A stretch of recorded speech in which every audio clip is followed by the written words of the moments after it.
Hi friends, మన దేశంలో పునర్జన్మ కథలు చాలానే విన్నా. కానీ వాటిలో అత్యంత ప్రసిద్ధమైనది, చాలా ఫేమస్ అయినది ఢిల్లీలో పుట్టిన శాంతిదేవి కథ. ఈ కథ నిజంగా విన్నవారిని ఆశ్చర్యపరుస్తుంది. 1930ల కాలంలో ఢిల్లీలో ఒక పాప పుట్టింది.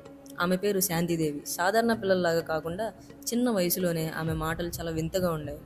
3వ ఏట నుంచే ఆమె తల్లిదండ్రులకు చెప్తూ ఉండేది, ఇది నా ఇల్లు కాదు, నేను మధురాలో ఉండేదాన్ని, నా పేరు లుగ్దీదేవి, నా భర్త పేరు కేదార్నాథ్, నాకు ఒక బిడ్డ కూడా ఉన్నాడు అని. అయితే మొదటి తల్లిదండ్రులు ఆమె మాటలకు పిల్లలు ఊహించుకునే ఊహేమోలే అని ఈజీగా తీసుకున్నారు. కానీ రోజులు గడుస్తున్న కొద్దీ ఆమె మాటలు మరింత క్లారిటీతో ఖచ్చితంగా మారాయి. ఉదాహరణకు, మధురాలో మా ఇల్లు ఇలా ఉంటుంది, మా వంటగది అలా ఉంటుంది అని వివరించేది.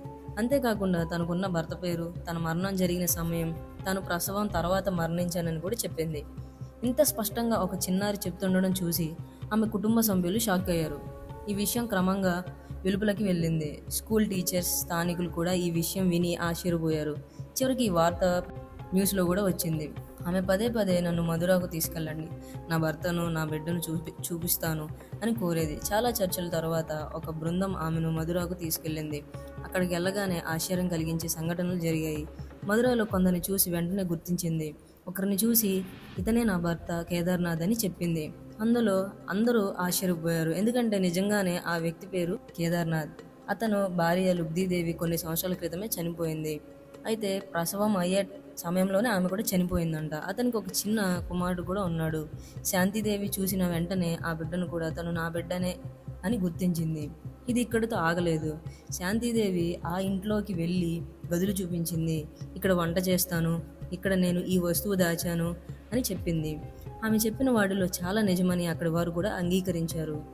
ఈ సంఘటన అంతగా ప్రచారం పొందింది.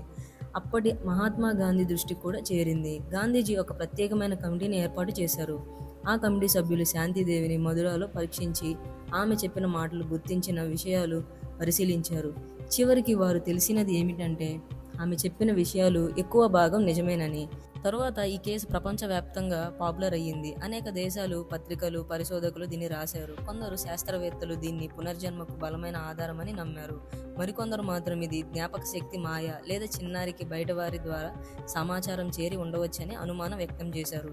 ఏమైనా శాంతిదేవి కథ నేటికి ప్రపంచంలోని అత్యంత ప్రసిద్ధమైన పునర్జన్మ ఉదాహరణగా చెప్పబడుతూనే ఉంది. Like and subscribe.